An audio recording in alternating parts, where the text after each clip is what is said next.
welcome to our podcast. I'm here with my three guests, Diego, Reyana, Camila, and Digna. And today we're going to talk about an incredible book called The Tollbooth. We read this book um, last partial in literature, I think. We did, right? Yes. Oh yeah, we did. So anyways, Camila, since you love reading a lot of books, what do you think about this one? I know you read it, so... Yeah. I also, in my opinion, this book is very interesting and I definitely recommend it to a lot of people, especially teenagers. It is a very fun, creative, entertaining, and really makes you think. Well, that's true. This book is really amazing and it's like really interesting. When I first read it, I was like, damn, I actually like this book. And I'm not that type of person that likes reading a lot, so that's very surprising. So, anyways, here's another thing that's surprising. The Felton Tollbooth was once banned in a public library in the United States for being poor fantasy. I don't know what that is, but it got banned for that reason. Many books are challenged for or banned each year. A book challenge means an attempt to remove or restrict a book because someone or some people disagree with the content. That's shocking as well. For me, this book is a great for teenagers because teens today feel like nothing is interesting. The Phantom Talk booth shows us how a person can completely change through new experiences. Teenagers should try new things and even things that they're scared of because that's how we grow. Okay. Exactly. The book shows how unhealthy it is and how bad for you is to not be interested in everything. Like it shows the consequences and what happens to you when you're a type of person that doesn't find interested in anything. Like you don't find interested in doing activities, I don't know, sports or trying new things. And this book shows how bad it is for you because it is really bad in my opinion. But um, it shows us by showing us how Malo starts off being bored and unmotivated, and that's something that a lot of teenagers can relate to. Like, for example, me, like when I was younger, I used to be like a type of person who was like not interested in nothing. Like, I didn't want to do nothing. All I wanted to do was sleep all day, or stay in my room doing nothing, or just sitting, which was something that was really unhealthy. That's why when I was younger, I was fat because I couldn't move because I was like doing nothing, just eating and just sitting all day. Like I was really fat because of that. So anyways, but the story also teaches you, also teaches us positive lessons. Like it encourages us to like try new things, new activities, do something new. Like reflect on our life and be like, damn, like I should really do something, and find joy in curiosity. Like it's good to be like a curious person. Is that how you say it? But yeah. I have a question for all of you. Have you ever felt like Milo at the beginning? I have. Like life is boring or that nothing has a purpose? Or that you're just going through emotions that you know without knowing why? Honestly, yes. Like it feels kind of strange, and sometimes it feels like weird. Like everything we do is just a routine, like a schedule or a routine, um, with no real meaning. For example, we study to get good grades. We study to become a professional. We study to get good grades to get accepted to a good university, and then we go to the university, and then we work, and then we raise kids. But sometimes it feels like, why? What is the purpose of all of this? Like it can feel like incomplete. We feel like we're just robots who are programmed to do like the same thing, and it feels like kind of boring. So I honestly would like to, when I grow up, like be a fun person, like do activities. I don't know, go jump off an airplane with a parachute, or go travel the whole world, not just like have the same life as everyone else. You feel me? Yeah. In my case, there was a like in 2020 when we get to COVID, and I was a very active person. I was in dancing and gymnastics, but because of COVID, I entered like to a small, no depression, but like I closed myself in my room every day because I didn't know what to do with my life because my family is a very um, traveling family. We love travel a lot. So when we get to COVID, we didn't know what to do. So it was difficult. It was very hard. Yeah, I have also related to Milo because I can get very bored and I don't have anything to do, but I find things that entertain me like playing, talking with my friends, reading, sleeping, and trying new things. You don't read, stop lying. No, you don't. I do read, that's why I'm doing Okay. the review. Ooh, okay, okay. I'm joking, I'm joking. Okay, now that's very interesting point. Here's my point.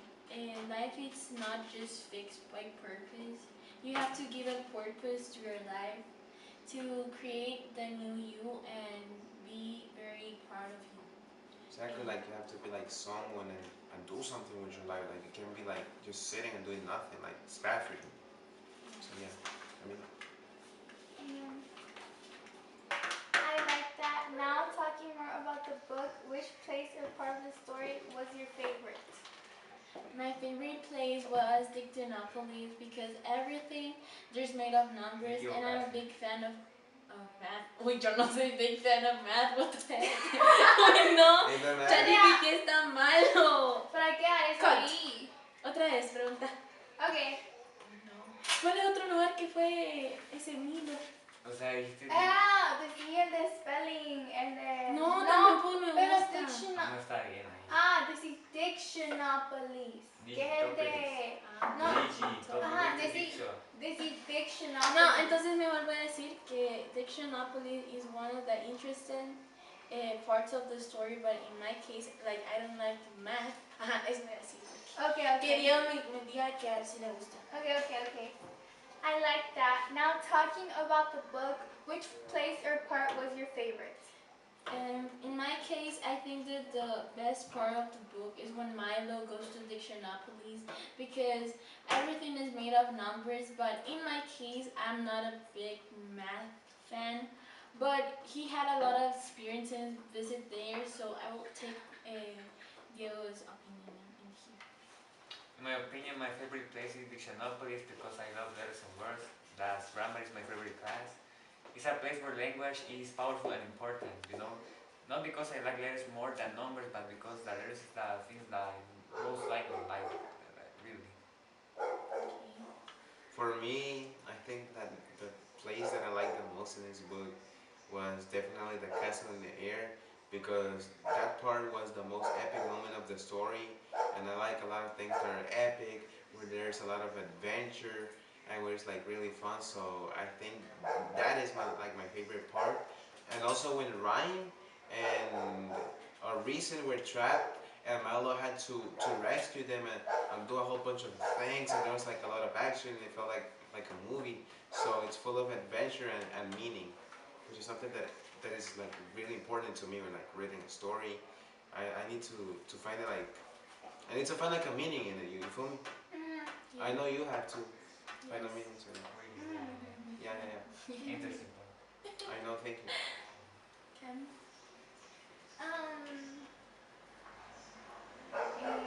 Do you agree with Oswald's I agree with Castle of Oswald. Earn? I agree with Diego, and I agree with you.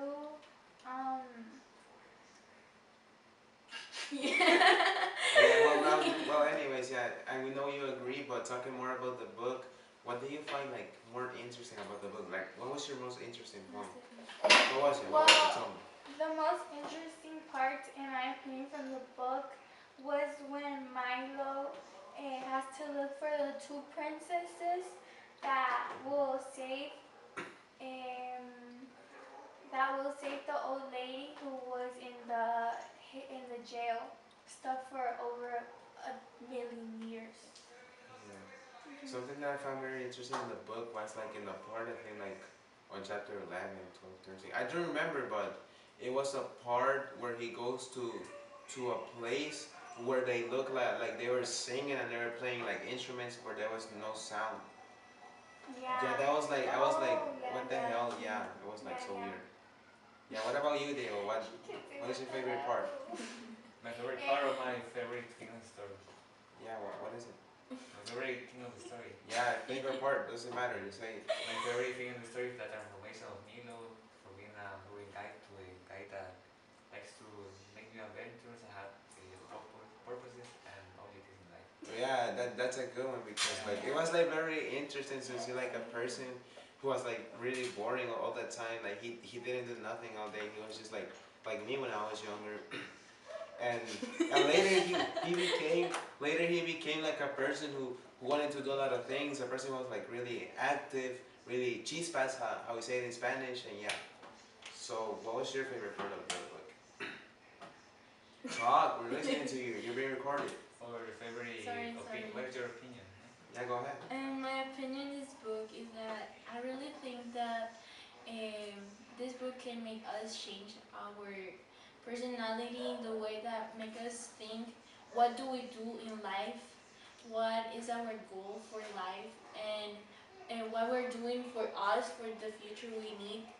So I really think that Milo showed us how he was a boring person with no reasons to live, and now then of his adventures he saw that life is an adventure, that life is good, and we can make it change for us, like for our benefit.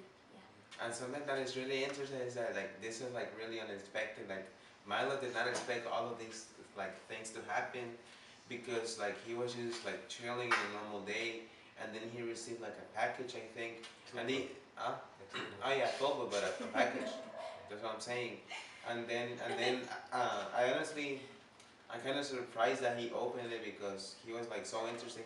He didn't want to know nothing, but I was really surprised he opened it. And yeah, man, it was like really unexpected that all of this would happen. So yeah. Yeah. So Well, thank you so much. This was such a great conversation. The Phantom Toll book is an amazing book, and it's not just a children's book. It teaches life lessons that we can all learn from. Yeah, it teaches a lot of life lessons because it's meant to be a children's book, but I feel like it's more meant to be like a teenager's book or an adult book because of the life lessons it teaches us, which is like kind of surprising. But anyways, I have a question. yeah, go ahead. Okay, what is the biggest lesson that we all learned from this book? The biggest lesson, in my opinion, the biggest lesson is that we shouldn't that we should try new things, and that when we don't, and when we, I'm sorry, and that when we don't want to try new things, we miss out on a lot. In my opinion, is that life has no purpose, but you have to give that purpose, you know? Oh yeah, that's a good one. That's a good one. Yeah. There's no purpose. I think that we should not be scared of trying new things. And it's better to give up when you know you didn't, you know? Yeah. Yours, comment? Well, I think the biggest lesson that we can all learn from this book is that you should always try and experience new things.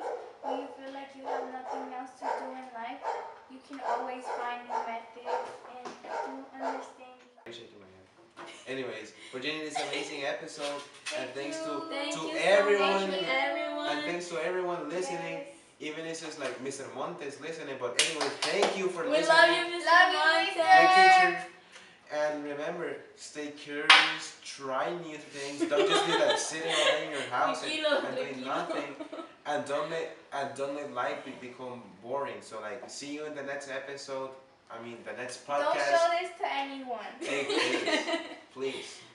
And give us 100. We did a great job. I know we did. Especially Oswald. I did. You saw me. I wasn't even like reading a lot, so yeah. Yeah.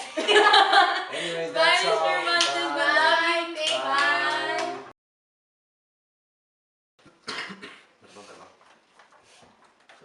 Vaya, mami, por favor, chico. Okay. Bye.